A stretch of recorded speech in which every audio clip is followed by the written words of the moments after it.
Important కదా.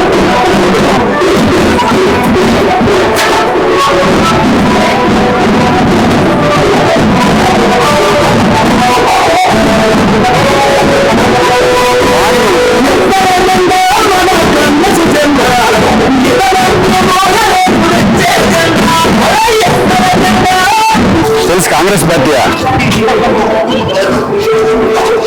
రారా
ఇప్పుడు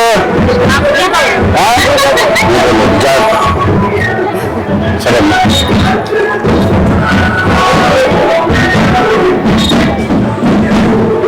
ఈ చేయాలి మేము పెట్టుకో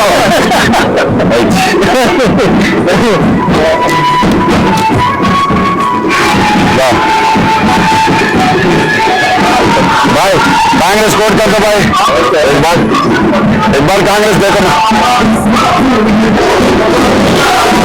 कांग्रेस कुछ कुछ कुछ कुछ कुछ कुछ बैठो भाई कांग्रेस कोट ఒకసారి కాంగ్రెస్ भाई సార్ కాంగ్రెస్ చూడండి సార్ మనకి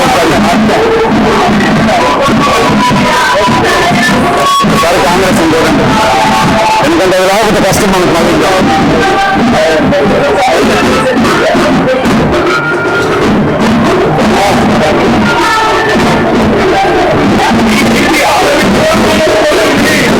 సార్ కాంగ్రెస్ చూడండి అమ్మా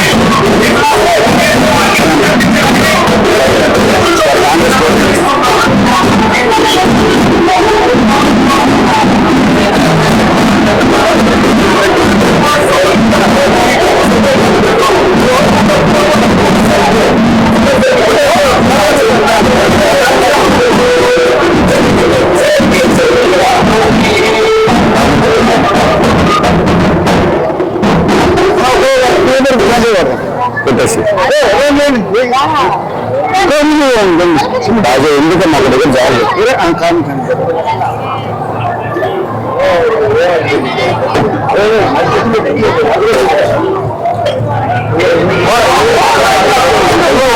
ఒక జాలు పడ్డాను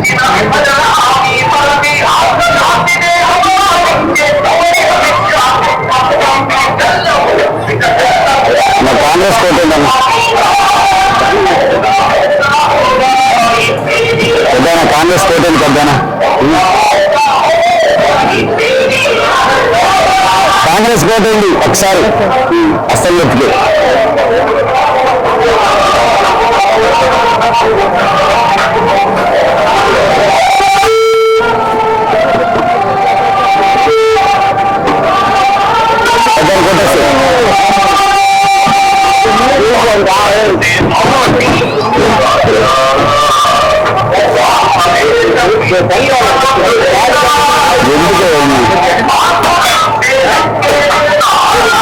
कांग्रेस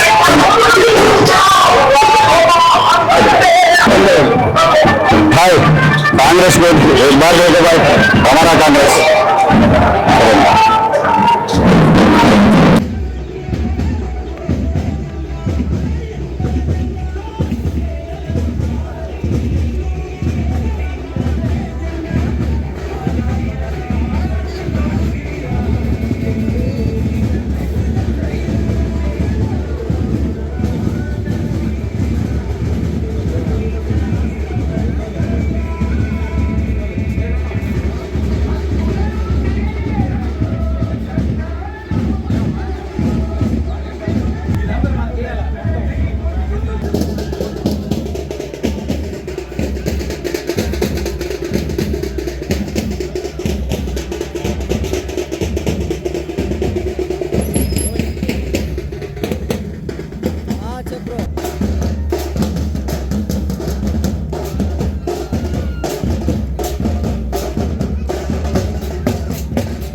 జబ్బకు జెండను కట్టి బహుజన కోసలు తీరాలంటే బహుజన జెండను మొయ్యాలు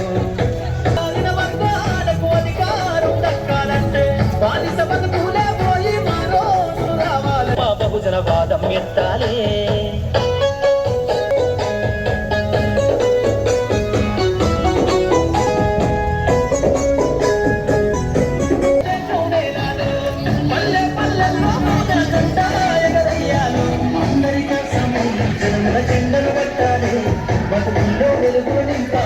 భాగం ఎత్తాలే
చీకటి వాడల్లో జబ్బకు జెండను కట్టి బహుజన కోసలు తీరాలంటే బహుజన జెండను మొయ్యాలు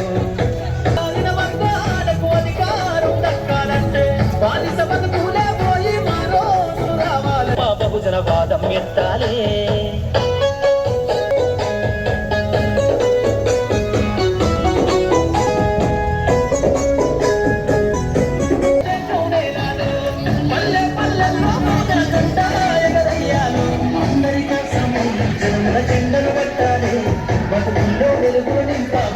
భాగం ఎత్తాలే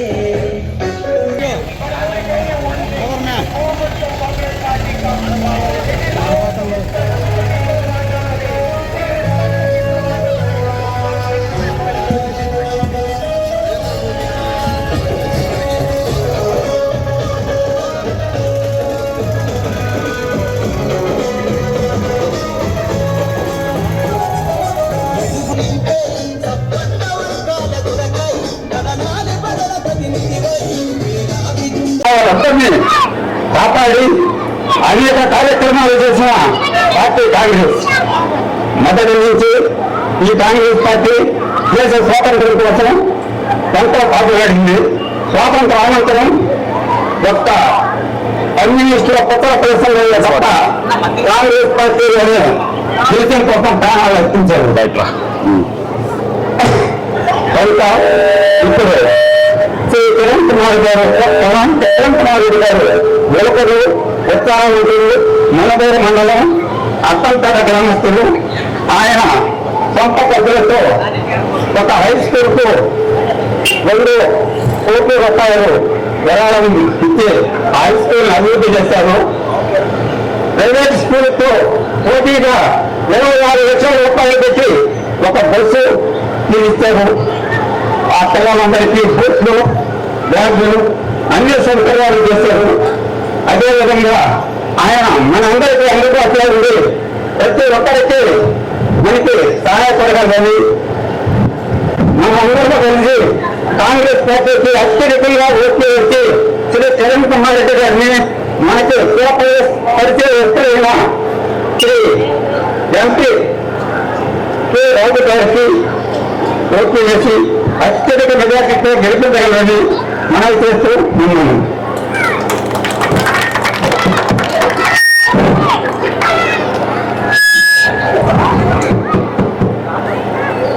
ఈరోజు కోవూరు శాసనసభ కాంగ్రెస్ పార్టీ అభ్యర్థిగా ఎన్నికల ప్రచారంలో భాగంగా కురుతుపాలెం గ్రామానికి విచ్చేసి ఇక్కడ ఉండేటటువంటి గ్రామంలో పరిస్థితులు, గ్రామస్తులు, అదేవిధంగా కాంగ్రెస్ పార్టీ నాయకులు, గతంలో ప్రధాని చెప్పినట్టు కాంగ్రెస్ పార్టీ అభిమానులు, ఇక్కడ ఉండేటటువంటి ముస్లిం సోదరులు అందరితో కూడా మమేకమవడం జరిగింది.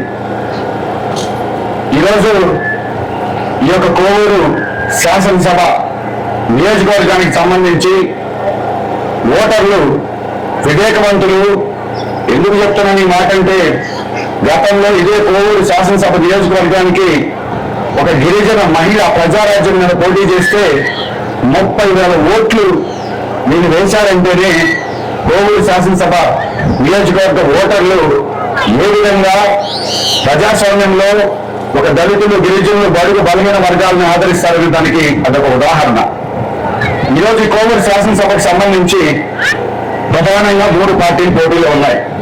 కాంగ్రెస్ పార్టీ నుంచి నేను, తెలుగుదేశం పార్టీ నుంచి ప్రశాంత్ రెడ్డి గారిని కొత్తగా రావడం జరిగింది. అదేవిధంగా నల్లపరెడ్డి ప్రసన్న కుమార్ రెడ్డి గారు. నల్లపరెడ్డి ప్రసన్న కుమార్ రెడ్డి గారికి ఈ నియోజకవర్గం 6 సార్లు ఎమ్మెల్యేగా అవకాశం ఇచ్చారు. 6 సార్లు అవకాశం ఇచ్చినప్పటికీ ఇక్కడెక్కడ గ్రామాల్లో కనీసం తాగునీరు లేదు, రోడ్లు లేవు, డ్రైన్లు లేవు, సమస్యలన్నీ అలానే ఉన్నాయి. ఆయన 6 సార్లు ఎమ్మెల్యే అయ్యాడు, మంత్రి అయ్యాడు. ఒకవేళ మీరు ఈసారి కూడా వైసీపీ ఓటేస్తే ఇంకొకసారి ఎమ్మెల్యేగా మంత్రి అవుతారు తప్ప ముఖ్యమంత్రి అయితే కాదు కదా. 6 సార్లు అవకాశం ఇస్తే కనీసం ఈ యొక్క కోవూరు శాసనసభకి తన ఓటుని కోట మండలం నుంచి ఇక్కడికి మార్చుకోలేదంటేనే మీరు అర్థం చేసుకోవాలి. ఏదైతే 6 సార్లు అవకాశం ఇచ్చినటువంటి కోవూరు శాసనసభ నియోజకవర్గ ప్రజలకు ఈరోజు ఎక్కడ చూసినా కూడా కష్టాలే తప్ప ఎక్కడ సుఖం కనబడడం లేదు. నేను ఈరోజు పర్యటనలో భాగంగా ఉన్న బుచ్చిమండలంకి వెళ్ళా, కోవూరుకి వెళ్ళా, గ్రామాల్లో ఎక్కడ అభివృద్ధి అనేది కంటికి కూడా కనబడేటువంటి పరిస్థితి. ఈరోజు తెలుగుదేశానికి సంబంధించి మనం మాట్లాడుకోవాలి. ఒక చంద్రబాబు నాయుడు గారు బహుశా ఈరోజు కోవూరు నియోజకవర్గం పర్యటిస్తున్నారు. నేను ఒకటే అడుగుతున్నా, డబ్బును చూసే సీట్లు ఇస్తారా? తెలుగుదేశం పార్టీలో ఎక్కువ డబ్బు ఎవరు తెస్తే వాళ్ళ సీట్లు. కష్టపడే కార్యకర్తల అభిప్రాయాలకు కానీ, వాళ్ళ మాటకు కానీ, మండల నాయకులకు కానీ, గ్రామ నాయకులకు కానీ వాళ్ళ అభిప్రాయంతో పనిలేదా? కష్టకాలంలో పార్టీని నన్నంటుకున్నటువంటి వాళ్ళని పక్కన పెట్టేసి పాప వేమిరెడ్డి ప్రశాంత్ రెడ్డి గారికి టికెట్ ఇవ్వడం జరిగింది. అమ్మా మీరేమడుగుతారమ్మా? భర్తను అడుగుతాయా? ఒక చీర కొనియో, ఒక నగ కొని మనం అడుగుతారు. ఆయన ఏమడిగింది తెలుసా? నాకు ఒక ఎమ్మెల్యే సీటు కొని మనం అడిగింది. సీటు కొని మనం అడగంగానే నెల్లూరులో ట్రై చేస్తే కుదరలా. పాపం కోవూరు అయితే రెడీగా దారానికి పెట్టినాడు చంద్రబాబు. కాబట్టి 10 రూపాయలు ఇచ్చా సీటు కొనుక్కొనింది. మా ఈసారి ఆయన ఓడిపోయినా కూడా ఏం ఇబ్బంది లేదు. వాళ్ళ ఇంకొక 100 కోట్లు పెట్టి రాజ్యసభ కొనిస్తాడు. అంటే దిగులే డబ్బు ఉంది కదా. కాబట్టి మీరు ఒకసారి ఆలోచించి ప్రశాంత్ రెడ్డి గారిని, ప్రసన్న కుమార్ రెడ్డి గారిని, వీళ్ళందరినీ కాకుండా ఈరోజు ఏదైతే ప్రజాస్వామ్యంలో పేదలు, బడుగు, బలహీన వర్గాల గురించి ఆలోచించేటటువంటి ఒకే ఒక పార్టీ కాంగ్రెస్ పార్టీ. ఈరోజు కాంగ్రెస్ పార్టీకి సంబంధించి చాలా మంది చాలా మాట్లాడవచ్చు. ఎందుకంటే రాష్ట్రాన్ని విడదీసింది, అది చేసింది, ఇది చేసింది. రాష్ట్రాన్ని విడదీసి 10 సంవత్సరాలైనా ఆ రోజు కాంగ్రెస్ పార్టీ ఈ రాష్ట్రానికి ఏం కావాలో విభజన చట్టంలో స్పష్టంగా రాసి పెట్టిపోయారు. ఈ రోజు 10 ఏళ్ళు అయితే ఇటు తెలుగుదేశం ప్రభుత్వం కావచ్చు, ఇటు వైసీపీ ప్రభుత్వం కావచ్చు, ఇద్దరు కూడా బీజేపీలో భాగస్తులే. ఎందుకంటే బీజేపీ అంటే మనందరికీ తెలుసు, బాబు, జగన్, పవన్, వీళ్ళకి ఎవరికి ఓట్లు వేసినా కూడా నరేంద్ర మోడీ ఓటు వేసినట్టే. కాబట్టి ఇవన్నీ ఎందుకు చెప్తున్నానంటే మీరు ఒక్కసారి కాంగ్రెస్ పార్టీని ఆదరించండి. కాంగ్రెస్ పార్టీ అనేది లేకపోతే బడుగు బలహీన వర్గాలకి ఎక్కడా కూడా అధికారం అనేది చేతికి రాదు. పదవులు ఇస్తారు తప్ప అధికారాలు లేవు. కాబట్టి అధికారం బడుగు బలహీన వర్గాల చేతుల్లో ఉండాలంటే అది ఒక కాంగ్రెస్ పార్టీనే సాధ్యం. షర్మిలమ్మ గారు ఈరోజు రాజశేఖర రెడ్డి బిడ్డ, ఏదైతే రాజశేఖర రెడ్డి బిడ్డగా జగన్మోహన్ రెడ్డిని అధికారంలో తీసుకురావడం కోసం ఆ రోజుల్లో పాదయాత్ర చేసింది, బస్సు యాత్ర చేసింది. జగన్మోహన్ రెడ్డి గారికి అధికారంలో ఇచ్చి ముఖ్యమంత్రిని చేస్తే రాజశేఖర రెడ్డి పరిపాలన చేస్తానని చెప్పినటువంటి జగన్మోహన్ రెడ్డి మనం వేసిన ఓటుని అడ్డం పెట్టుకొని వ్యాపారాలు చేయడం మొదలు పెట్టాడు. ఎవరైనా ఓటు వేసేది మంచి పరిపాలన చేస్తారని ఓటు వేస్తే ఈయన ఏం చేస్తున్నాడంటే మనం మద్యం అమ్ముకుందామా, ఇసుక అమ్ముకుందామా, చేపలు అమ్ముకుందామా అని ఒక వ్యాపారస్తులాగా చేస్తున్నాడు తప్ప ఇది ప్రభుత్వం కాదు. ఈరోజు మాట్లాడితే వైఎస్ఆర్సీపీ కాంగ్రెస్ పార్టీ నాయకులు వచ్చి మాట్లాడేటటువంటి మాట ఒకే ఒక మాట, మేము స్విచ్ వచ్చాము, మీకు డబ్బులు పడ్డా మా ఓట్లేదని. నేను ఇక్కడ ఉండి అక్క చెల్లెమ్మలు అందరినీ అడుగుతున్నా, మీకు జగన్మోహన్ రెడ్డి వేసిన డబ్బులు, ఆ డబ్బులతో మీరు రోజు లక్షాధికారులు అయిపోయినారా? లేదు కదా. కాబట్టి ఇచ్చేది 10 రూపాయలు, తీసుకునేది 20 రూపాయలు. ఆ తీసుకునే విధానం కూడా రేట్లు పెంచడం, ఎట్లా పెట్టడం చేయడం. ఇకపోతే మద్యపాన నిషేధం అన్నాడు. అక్క చెల్లెమ్మల కుటుంబాలు నాశనం అయిపోతున్నాయి, నేను వస్తే మద్యపాన నిషేధం చేస్తాను అని చెప్పి ఈరోజు ఆ మద్యం అమ్మితే గానీ ప్రభుత్వం నడపలేని పరిస్థితి తీసుకొచ్చాడు.